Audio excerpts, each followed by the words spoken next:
note aussi que le test respiratoire a été fait et qu'il est normalisé, qu'elle a très bien fait les exercices et que le papa nous signale que maintenant le matin elle se réveille en forme. Voilà, manifestement le sommeil est bien amélioré.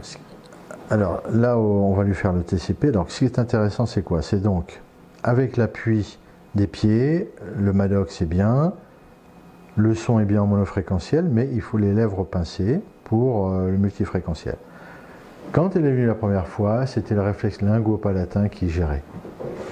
Là, elle a bien fait la respiration. Premier signe qu'on voit, c'est qu'elle a des gerçures au niveau des lèvres. Donc il est probable, on est maintenant quasiment en hiver, qu'elle pince souvent les lèvres pour qu'elle stimule le Bartlavski. Ça, c'est quasiment certain. Tu vas faire comme ça, regarde. Qu'on voit un peu, comme ça. On lève un tout petit peu, voilà. Alors évidemment, on voit tout de suite qu'on va avoir un problème pour le Bartlavski, c'est que quand même, pour poser des alphes, il faut des dents. Hein, il faut des dents, et là, ben voilà quoi. Hein. Ok, donc on pourra lui poser des alphes. Si le test, on pourra lui en poser a priori 2, peut-être 4 en bas. Si c'est en bas, si c'est en haut, eh ben, ça va être problématique. Donc, on va faire le petit test avec les pieds. Hein. Alors, on va te mettre tes lunettes.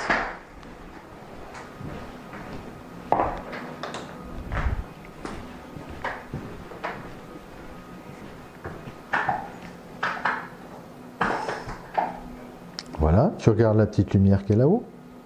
Tu te rappelles, hein, je vais faire comme ça avec tes pieds. Hein. Alors, au début, il faut que tu mettes tes mains sur ton ventre. Voilà, et tu fais rien avec ta bouche. Hein, tu regardes tranquillement là-haut. Voilà, tranquille, tranquille.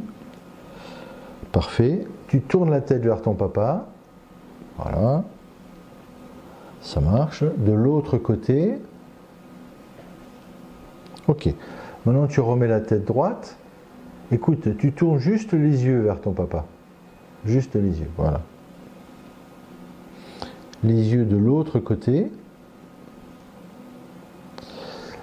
Bien, tu remets les yeux au plafond et on va faire avec ta bouche comme tout à l'heure. Donc tu vas pincer tes lèvres bien fort. Voilà. Tu laisses aller, tranquille. Maintenant tu dépinces et tu mets ta langue en bas.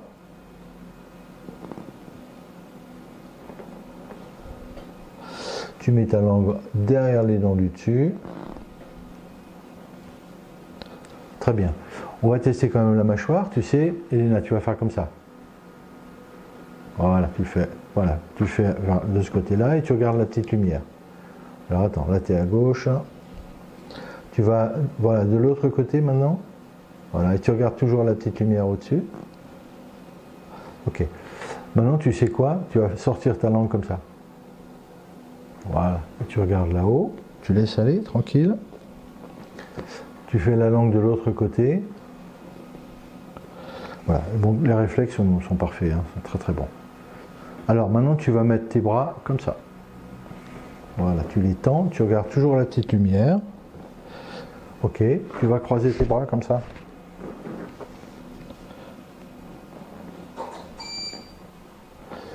Maintenant tu vas mettre tes bras ici là.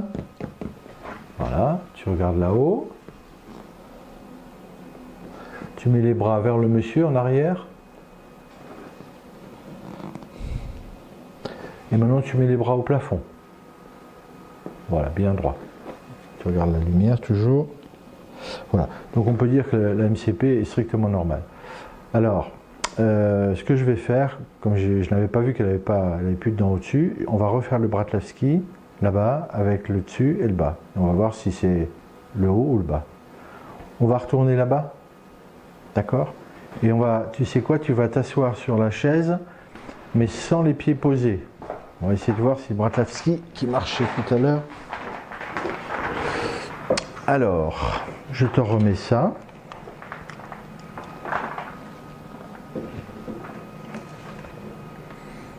Je te remets le bruit de classe. Tu l'entends là les enfants? Oui? Tu regardes là-bas. Alors je vois que tes pieds ne touchent rien. Toi, ils ne se touchent pas. Tu regardes toujours là-bas. Tu vois le trait rouge là? Est-ce qu'il y a des morceaux qui s'en vont ou pas? Ok, tu bouges pas. Hein?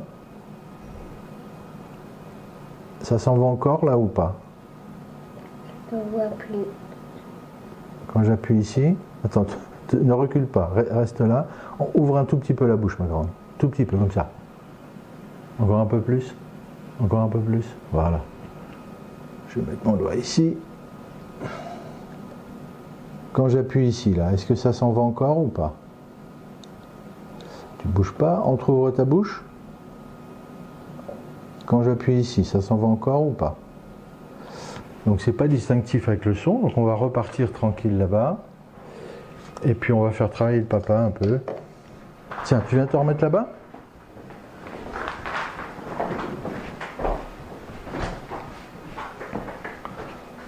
En fait, on va lui faire une toute petite pression en bas sur les dents, à gauche, une toute petite pression en haut, pour voir ce que ça donne sur le tonus musculaire. Hein? D'accord.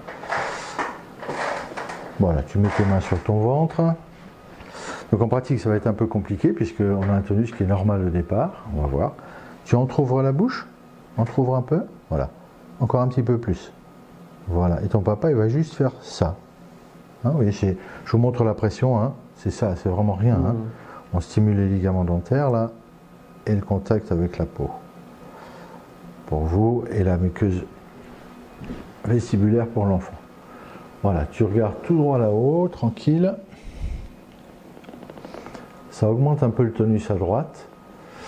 On va essayer au-dessus. Voilà, tu regardes tout droit toujours, tu laisses aller. Voilà, donc c'est au-dessus. Hein. C'est au-dessus. Donc en pratique, le son n'est pas distinctif, mais la MCP est moins bonne si on appuie en bas. Donc a priori, si on devait lui mettre des affes, c'est au-dessus. Mais elle n'a pas les dents, donc on va attendre un petit peu. Et ça, d'autant plus que elle va beaucoup mieux, que le sommeil s'est bien amélioré, mais il y a encore une perturbation avec le son multifréquentiel. Refais-moi voir un peu ta bouche comme ça, que je vois les dents. Ah, donc il y en a une qui est poussée et puis l'autre elle est pas loin. Les deux autres vont tomber. Ben, je pense qu'on pourra lui mettre les affes d'ici 3 mois si c'est encore nécessaire. Voilà, c'est ce qu'on va faire. Hein, ben, c'est parfait, hein, c'est vraiment bien. Hein, tu sais que tu as bien travaillé. Ça, mon vieux, je te félicite. Hein. Super. Hein. Mais on peut peut-être faire encore un petit peu mieux que ça pour que ça soit encore plus facile que pour toi à l'école. En pratique, comme elle est dans une classe multi-niveau, donc ça veut dire qu'elle entend toujours du bruit quand elle fait des contrôles et tout ça. Et alors, le traitement fait que le son la perturbe plus s'il y a une seule fréquence, mais s'il y a plusieurs fréquences, elle la perturbe. Donc elle doit être encore perturbée en classe. En attendant, vraiment, ce qu'on peut faire, c'est éventuellement discuter soit des bouchons, des petits bouchons que vous achetez là, pour diminuer le bruit, soit mettre un casque si ça ne l'isole pas, si ça n'a pas trop de problème par rapport aux copines. Quoi, hein. Un casque anti-bruit serait très efficace, hein, c'est sûr. Hein. Sur des moments... Les moments où en fait elle va travailler seule, à faire quelque chose et que la maîtresse est occupée avec le reste de la classe et qu'il y a du bruit dans la classe. Après maintenant il existe des bouchons un peu moulés. Oui, tout est bon. Hein. Après il y a un problème de coût. Souvent les simples bouchons fonctionnent. Bon, c'est vous qui allez gérer ça, je suis sûr que vous allez bien le gérer, pas de problème. Hein.